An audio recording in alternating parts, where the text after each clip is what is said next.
আল্লাহ রাব্বুল আমিন বলছেন ওয়াল ফাজর, আমি কসম করছি ফজরের কসম।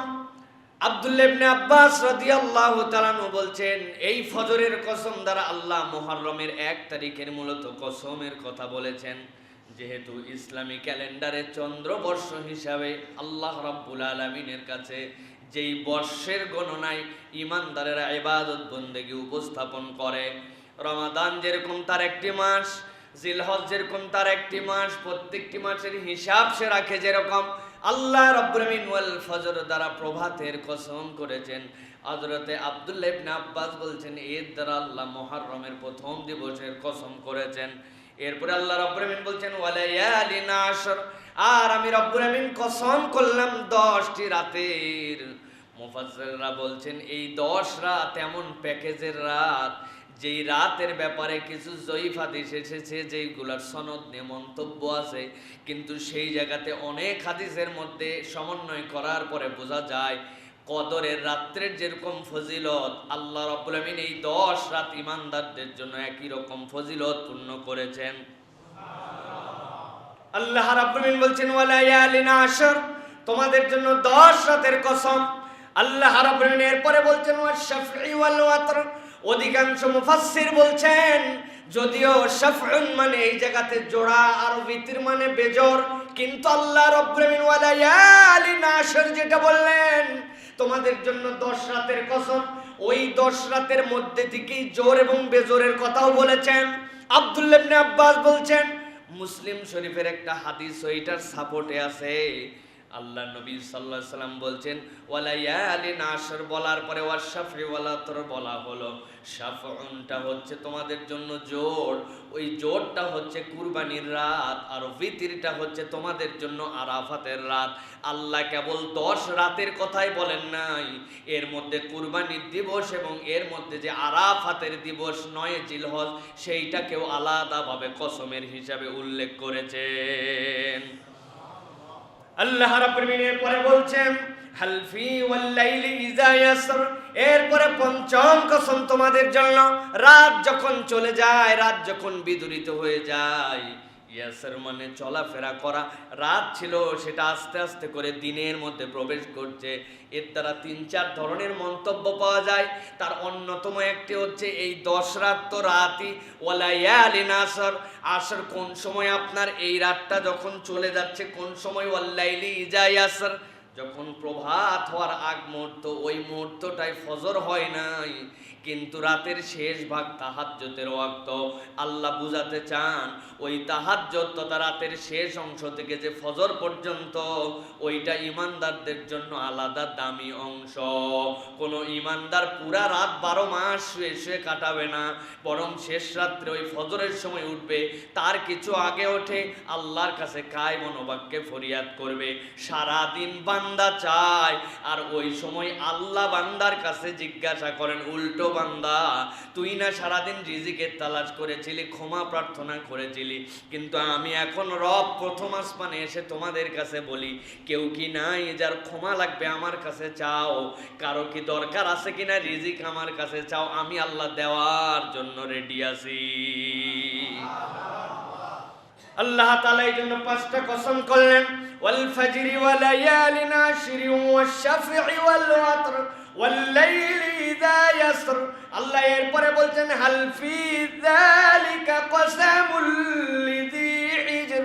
আল্লাহ বলছেন ও দুনিয়ার মানুষ, আমি যে কসম তোমাদের জন্য করলাম, প্রভাতের কসম করলাম, 10 রাতের কসম করলাম, জোড়ের কসম করলাম, বেজোরের কসম করলাম, রাত যখন শেষ হয়ে যাচ্ছে, যে ফজর আসতেছে, সকাল আসতেছে, ওই সময়ের কসম করলাম।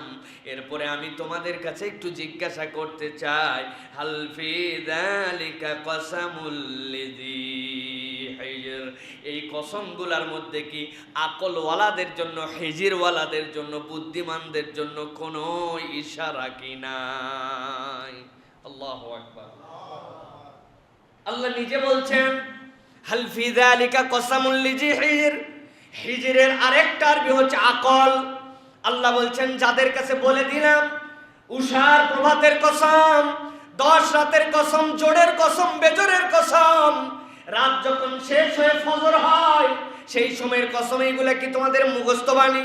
তোমাদের কাছে এমনি এমনি বললাম? আল্লাহ বলছেন আমি আল্লাহ যেই কথা বললাম এইগুলো নিয়ে ভাবার কি তোমাদের সময় নাই? আকলওয়ালাদের জন্য কি এর মধ্যে কোনো নিদর্শন নাই? আল্লাহ রাব্বুল আলামিন বড় সাংঘাতিক কথা এরপরে বলেছেন, তিনটা জাতির কথা উদাহরণ দিয়ে বলেছেন, যারা চিন্তা করেছিল না, যাদের যোগ্যতা, যাদের পারঙ্গমতা, যাদের পারফরমেন্স দিয়ে তারা মনে করেছিল আমরা কি জানি হয়ে গেলাম। আল্লাহ বলেন চিন্তা না করলে কত বড় বিপর্যয় আছে। এটা তোমাদের জন্য শিক্ষা দেওয়ার জন্য আল্লাহ 5টা কসম আগে আনলেন, আনার পরে প্রশ্ন রাখলেন চিন্তা করার কিছু আছে কিনা একটু ভেবে দেখো তো। শুধু এইটুকু ভাবেন তো, আপনি রাত্রে শুচ্ছি, রাত অন্ধকার হয়ে গেল, সকালবেলা সূর্য উঠে গেল, আমাদের কাছে এটা একটা কমন প্র্যাকটিস, প্রতিদিনই হচ্ছে, কিন্তু আপনি কল্পনা করেন তো এই রাতের যে সময় শেষ করে সূর্য উঠবে, পৃথিবীর সকল শক্তি একীভূত হয়ে যদি চিন্তা করে যে আজকের দিনে অন্তত পৃথিবীর সব রাষ্ট্রের সব শক্তি সে পছন্দ করুক না করুক সব এক হয়েছে, হওয়ার পরে চিন্তা করছে 1 ঘন্টা আগে সূর্যটা আমরা উঠাবো, সম্ভব তো?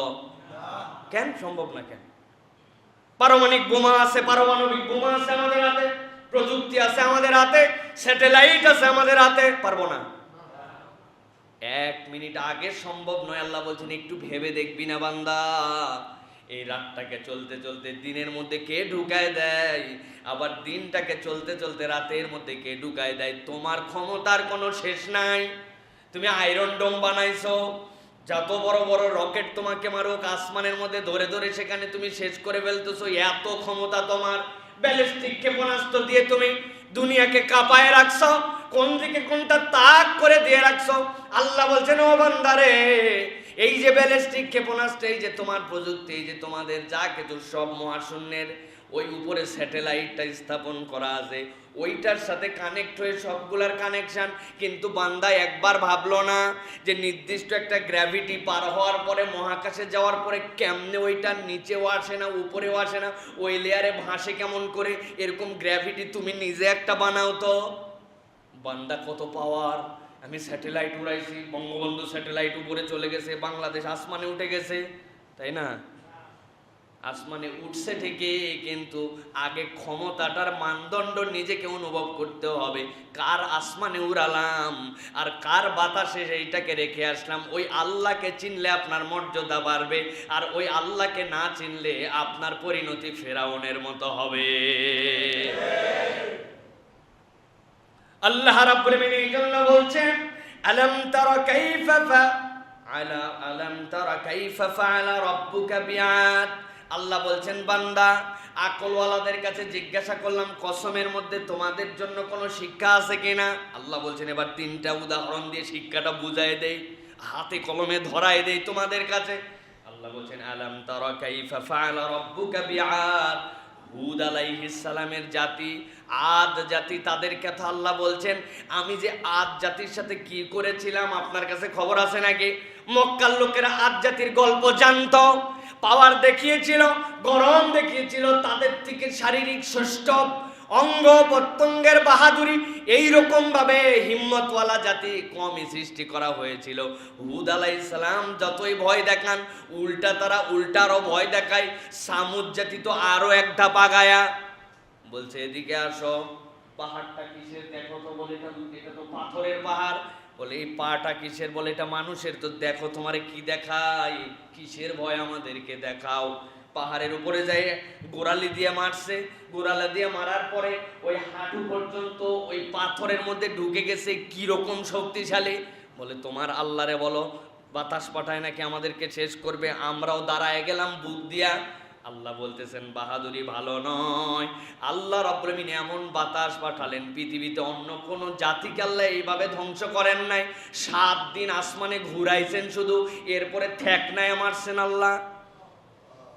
আল্লাহ রাব্বুল আলামিন এই জন্য বলছেন আলাম তারা কাইফা ফাআলা রাব্বুকা বিআদ ইরাম যাতিল ইমাদ আল্লাতী লাম ইউখলাক মিসলুহা ফিল বিলাদ।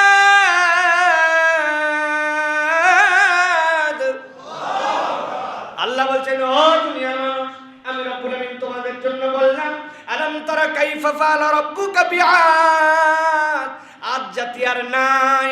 আদ জাতিকে আমি কি ব্যবহার করেছিলাম? ইরমে যাতিল ইমাদ, এমন বিল্ডিং বানাইছিল, তুমি তো তোমার একতলা মাত্র 12 ফিট হাইট, এর মধ্যে 3 বার করে এক কলম ঢালাই দিয়েছো। কয়বার? মিনিমাম 3 বার ঢালাই দিয়ে আপনি 12 ফিটের এই খুঁটিটারে একবারে ঢালাই দিতে পারেন নাই। আল্লাহ বলছেন লাম ইউখলাক মিসলুহা ফিল বিলাদ। গেছে তারা বিরাট বড় পাহাড়ে, যাওয়ার পরে পাহাড় কাটতে শুরু করছে। 1-2 দিনের মধ্যে 100 হাত পরিমাণ এইরকম খুঁটি কেটে কাঁধের মধ্যে নিয়ে এসে বিল্ডিং এর জন্য নিজেরা ফিট করছে, ঢালাই মালাই নয়। তোমার প্রযুক্তির আগে বহু ক্ষমতাধর প্রযুক্তিওয়ালা ছিল। আল্লাহ রাব্বুল আলামিন এই জন্য বলছেন লাম ইউখলাক মিসলুহা ফিল বিলাদ। এটা আমাদের ঈমানের আইটেম। আপনি যদি মনে করেন বুরুজ আল খলিফা এটাই সবচেয়ে লেটেস্ট প্রযুক্তি, এইরকম আর কেউ বানাতে পারে নাই, আপনার ঈমান চলে যাবে। আল্লাহ বলছেন লাম ইউখলাক মিসলুহা ফিল বিলাদ। আমি আল্লাহ 1450 বছর আগে আয়াত নাজিল করে বললাম আদ জাতির মতো বিল্ডিং কেউ বানাতেই পারে নাই, দুনিয়াতে নজিরই নাই।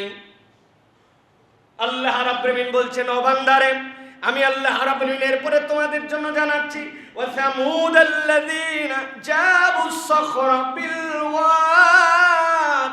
হযরত সালেহ আলাইহিস সালামের জাতি, এই সামুদ জাতি, যারা অনেক বড় ভাবের জাতি ছিল, অনেক বড় মোশানের জাতি ছিল, আল্লাহর নবীকে ডাইরেক্ট এক একটা অ্যাপ্রোচ করেছে। অন্য কোন পয়গম্বরকে অ্যাপ্রোচ করে করে মুহাম্মদ সাল্লাল্লাহু আলাইহি ওয়াসাল্লাম আর এই হযরত সালেহ আলাইহিস সালাম এই দুইজনের সাথে সবচেয়ে বেশি এইটা হয়েছে, এইটা দেখায় দাও ঈমান আনবো, দেখাই দিছে, ঈমান আনে নাই। চাঁদ দ্বিখণ্ডিত করার পরে মুহাম্মদ সাল্লাল্লাহু আলাইহি ওয়াসাল্লামকে বলছে আরে মনে করছিলাম লোকাল জাদুকর, এখন দেখি ইন্টারন্যাশনাল মানের জাদুকর। ঈমান আনে নাই, আর অন্তর কালো হয়ে গেছে। হযরত সালেহ আলাইহিস সালামকে বলছে এই যে দেখতেছো পাহাড়, হ্যাঁ এর ভিতর থেকে একটা উট বের করো। কি অবাস্তব কথা! আল্লাহ রাব্বুল আলামিন সাথে সাথে ওই জায়গায় একটা গর্ভবতী নারীর মতো ওই পাহাড়কে ফুলায় দিলেন। এরপরে সেখান থেকে একটা উট বের হলো।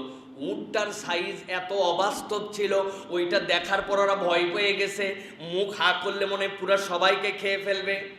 হযরত সালেহ আলাইহিস সালাম বললেন আমি তোমাদের জন্য বললাম এর দুধ পান করো, আর এই কূপ তার জন্য নির্ধারিত, এর বাইরে যেও না, এই নিয়ম কানুনের সাথে বেয়াদবি করো না, এটা কিন্তু শায়ের আল্লাহ রাব্বুল আলামিনের নিদর্শন, অতএব এর সাথে বেয়াদবি করা যাবে না। অন্য 100টা উট মিলে যা দুধ দিত, একাই তার থেকে বেশি দুধ দিত, কিন্তু আল্লাহ রাব্বুল আলামিন হেদায়েত নসিবে তাদের রাখেন নাই। এত বড় নিদর্শন দেখার পরেও তারা স্বীকার করলো না। আল্লাহ রাব্বুল আলামিন বলছেন ওই সামুদ জাতিকে, ওই সালেহ আলাইহিস সালামের কওমকে আল্লাহ রাব্বুল আলামিন এমন ভাবে ধ্বংস করেছেন, মাটি উল্টায় পাল্টায় দিয়া, একদম যেরকম আমরা গোবর মাটি মিক্স করে জমি নির্মাণ করি, আল্লাহ এরকম ভস্মীভূত করে দিয়েছেন, চিহ্নও ছিল না তাদের। আল্লাহ বলছেন আমি রব্বুল আলামিন যাদের মতো বিল্ডিং কেউ বানাতে পারতো না, এই বিল্ডিংওয়ালাকে ধ্বংস করেছি। যারা ওই সময় আল্লাহর মহানিদর্শন দেখার পরে অস্বীকার করেছে, তাদেরকে মাটির সাথে ধুলোমলিন করে মিশিয়ে দিয়েছি। আল্লাহ এরপরে 3 নম্বর জাতির কথা বলছেন ওয়া ফিরআউনা যিল আওতাদ। ফিরাউনের অনেক গুণের কথা তোমরা জানো, অনেক পাওয়ারের কথা জানো, কিন্তু আল্লাহ বলছেন কিলকওয়ালা ফিরাউনা যিল আওতাদ। ওই ফিরাউন ছিল কিলকওয়ালা। কিলকের ব্যাখ্যা কি? মুফাসসিরিনে কেরাম ব্যাখ্যা করেছেন 2 ধরনের।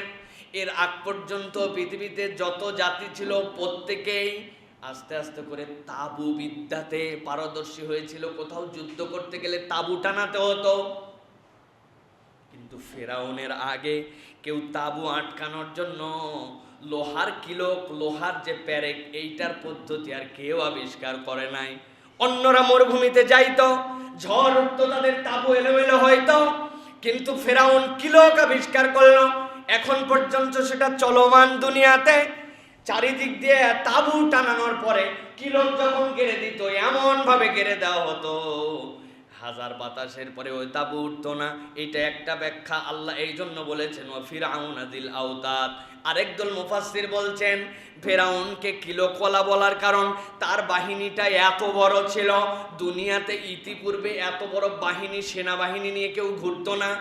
এমনকি মুসা আলাইহিস সালামকে যখন দাবড়ানি দিয়েছিল পানির মধ্যে ডুবানোর জন্য, মুফাসসিরিনে কেরাম বলেন 8 লক্ষ সৈন্য নিয়ে সে কিন্তু মরছিল।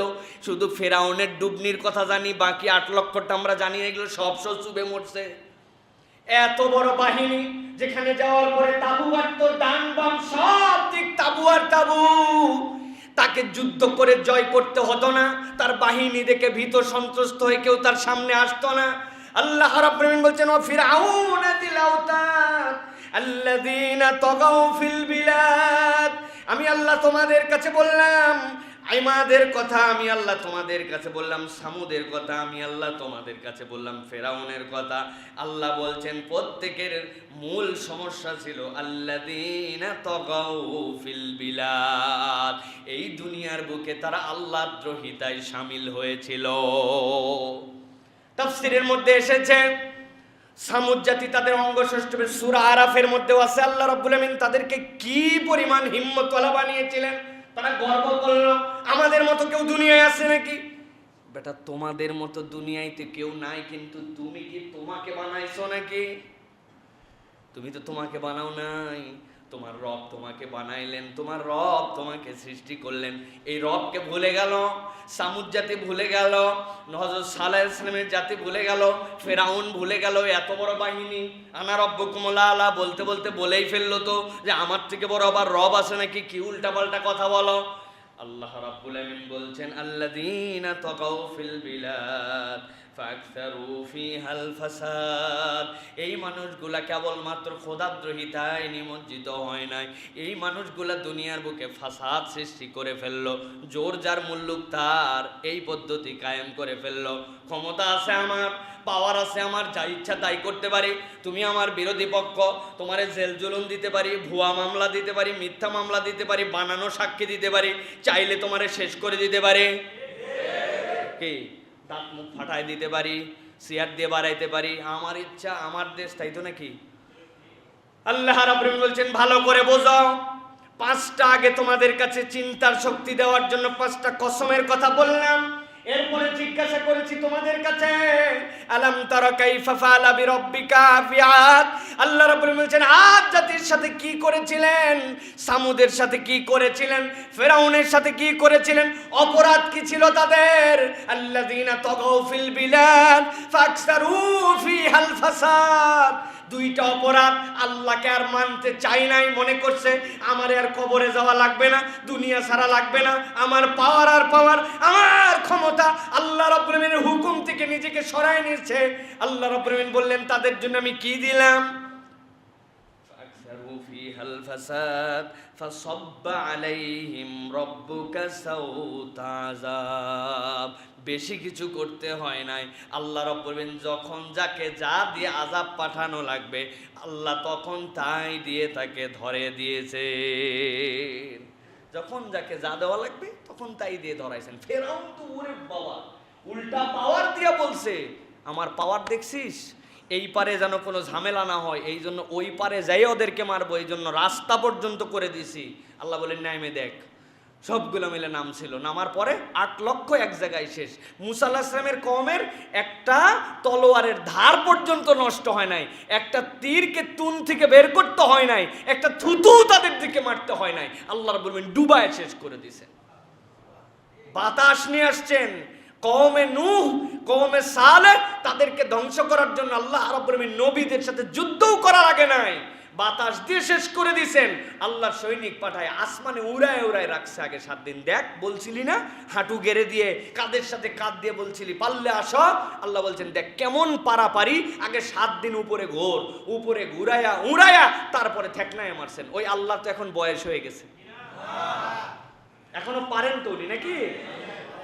আল্লাহ রাব্বুল আলামিন ওই ঈমানটা দেওয়ার জন্যই বলছেন তোমাদের জন্য। রব্বুল আলামিন বলছেন ফাসাব্বা আলাইহিম রাব্বুকা সাওতা আযাব। এদেরকে আল্লাহর আযাব গ্রাস করে ফেলেছিল। আল্লাহ যা দিয়েছিলেন শুধু আল্লাহর নাফরমানি করার জন্য, আল্লাহ দ্রোহী হওয়ার জন্য। আল্লাহ ওদেরকে যেরকম শেষ করছেন, ওই আল্লাহ রাব্বুল আলামিন ওই ফেরাউনের সময়ও উষার প্রভাত আনতেন, ওই ফেরাউনের সময়ও রাতকে দিন থেকে বিচ্ছিন্ন করতে পারতেন, ওই ফেরাউনের সময়ও আল্লাহর জোর বিজোরের হিসাব আল্লাহর কাছে ছিল। সেই আল্লাহ এখনো আছেন, সেই আল্লাহ শেষ পর্যন্ত থাকবেন। আল্লাহ শুরু, আল্লাহ শেষ। অতএব আল্লাহর সাথে যারা দুশ্মনী করবে তাদের যুগে যুগে ধরা খাওয়া লাগবে, এটাই সত্য কথা, ঠিক না? এটা আল্লাহ রাব্বুল আলামিনের ঘোষণা, এমনি এমনি আল্লাহ দেন নাই। সর্বশেষ রব্বাকা লাবিল মিরসাদ, জেনে রাখো ঘাটির গোড়ায় আল্লাহ রাব্বুল আলামিন অপেক্ষমান। তোমার যেখানে শেষ, আল্লাহর ঘাঁটি সেখান থেকে শুরু। প্রত্যেকটা ঘাঁটিতে তোমার রব অবস্থান করছেন। অতএব তুমি যাবে কোথায়? তোমার যাওয়ার কোনো জায়গা নাই, দুনিয়ার থেকে বের হওয়ার কোনো জায়গা নাই। আল্লাহ কোরআনুল কারীমের মধ্যে বলছেন, তুমি যদি আল্লাহকে না মানতে চাও, তুমি দুনিয়াতে বের হয়ে যাও, বের হয়ে যাও। কোথায় যাবে তুমি? This is a circle. এই দুনিয়াটা পুরো সার্কেল। আপনি আল্লাহর আয়ত্তের বাইরে কোথাও যেতে পারবেন না, আপনার যাওয়ার কোনো জায়গাই নেই। কই যাবেন আপনি? অতএব প্রিয় ভাইয়েরা, আজকে মূলত সূরা ফজরের তাফসীর শোনানোর জন্য আপনাদের কাছে কিন্তু এই আয়াতটা আমি পড়ি নাই, আমি শুধু গুরুত্ব বোঝানোর জন্য যে রব্বুল আলামিন এত বড় বড় ঘটনা বলার আগে যে কসম করলেন, ওই কসম করলেন ওয়ালায়ালিন আশর ওয়াশ-শাফঈ ওয়াল ওয়াতর। আল্লাহ রাব্বুল আলামিন কসম করছেন যে 10টি রাত কি মর্যাদাপূর্ণ হলে আল্লাহ এটার কসম করতে পারেন। আবার আরাফাতের দিবসের আলাদা কসম করলেন, আবার কুরবানির দিবসের কসম করলেন। জোড় বেজোড় বুঝালেন, দুনিয়াতে সবকিছুর মধ্যে জোড় বেজোড়ের ভাব আছে, এগুলো আল্লাহ রাব্বুল আলামিন দুনিয়ার মানুষের জন্য জানাচ্ছেন। মূলত আজকে যেটা বলতে চাই প্রিয় ভাইয়েরা, আল্লাহ রাব্বুল আলামিন এর দ্বারা আমাদেরকে এই 10টি দিবসের দিকে মুখাপেক্ষী করেছেন যে এই 10 দিবস তোমরা ছেড়ে দিও না। সেটা কোনটা? এটা হচ্ছে আমাদের জন্য জিলহজের সেই আমাদের জন্য দামি 10টা দিবস। ইসলামী ক্যালেন্ডারের শেষ মাস হচ্ছে জিলহজ মাস। এই জিলহজ মাসের মধ্যে কিন্তু আমাদের জন্য ইয়াউমুত তারবিয়া, যেটাকে বলা হয় মিনার দিবস, পানি পান করানোর দিবস। 8 তারিখে 9 তারিখে ইয়াউমুল আরাফা, সেখানে হাজিরা হজ করার জন্য যাবেন আরাফার ময়দানে। 10 তারিখে কঙ্কর নিক্ষেপ করা, কুরবানি করা, হাদিগুলাকে সব পশুগুলাকে জবেহ করে দেওয়া, এই যে এই ধারাবাহিক কাজগুলো, এইগুলি কিন্তু সবই এই 10 দিনের মধ্যে আল্লাহ রাব্বুল আলামিন রেখেছেন প্রিয় ভাইরা। অতএব মুমিনদের জন্য অত্যন্ত গুরুত্বপূর্ণ। হজে না গেলেও এই 10টা দিন সবচেয়ে দামি দিবস। আমি তো বলে থাকি ইমানদারের কাছে সবচেয়ে দামি দিবস 10 দিন, কিন্তু ইমানদার নিজের একটু চিন্তা করে দেখেন, আমাদের কাছে সবচেয়ে বেশি মূল্যহীন দিবস হচ্ছে এইটা, মানে সবচেয়ে মূল্যবান দিবস। সেই হিসাবে আমরা তুলনা করলে এতে আমাদের কোনো এক্সট্রা পারফরমেন্সই নাই, ঠিক না ভাই? কি আলেম, কি হুজুর, কি সাধারণ মানুষ, আমরা জানিই না যে এই 10 দিবসের এত দাম। কি করব? করি না, আমরা কিচ্ছু করি না প্রিয় ভাইরা। হাদিস শোনেন কয়েকটা। রাসূলুল্লাহ সাল্লাল্লাহু আলাইহি ওয়াসাল্লাম বলছেন, মা মিন আইয়ামিল আমালুস সালিহু ফিহা হাব্বু ইলাল্লাহ মিন হাযিহিল আইয়াম, ইয়ানি আইয়ামাল আশর। আল্লাহ নবী বলছেন, আল্লাহর কাছে সবচেয়ে প্রিয় যে সকল আমল কবুলের দিবস, এই 10 দিবসের থেকে বেশি প্রিয় আমল আল্লাহ রাব্বুল আলামিন পছন্দ করেন এরকম কোনো দিবসই নাই। সুবহানাল্লাহ। আল্লাহ এই 10 দিবসের আমল যত বান্দার থেকে পছন্দ করেন, এরকম মূল্যবান দিবসই আর নাই। এই 10টা দিন এমন দাম। রাসূলুল্লাহ সাল্লাল্লাহু আলাইহি ওয়াসাল্লামের কাছে সাহাবীরা বসেছিলেন, সাহাবীরা তো ভেঙে চুরে নিতেন।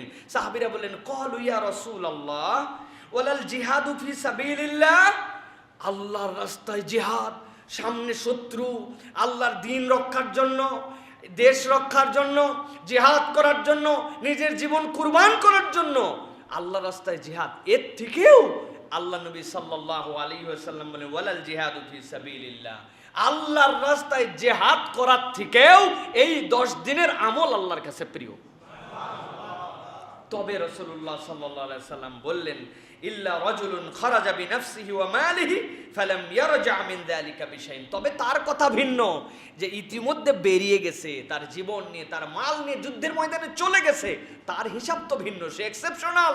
কিন্তু যার যুদ্ধে যাওয়ার প্রয়োজন পড়ে নাই, এখন যে এখন পর্যন্ত যুদ্ধের ময়দানে যায় নাই, ওই রকম লোকের জন্য মা মিন আইয়ামিল আমালুস সালিহু ফিহা আহাব্বু ইলাল্লাহ, এই দিবসগুলোর মধ্যে কাজ আমল করা এর থেকে প্রিয় আল্লাহর কাছে আর কোনো কাজ নাই। সুবহানাল্লাহ।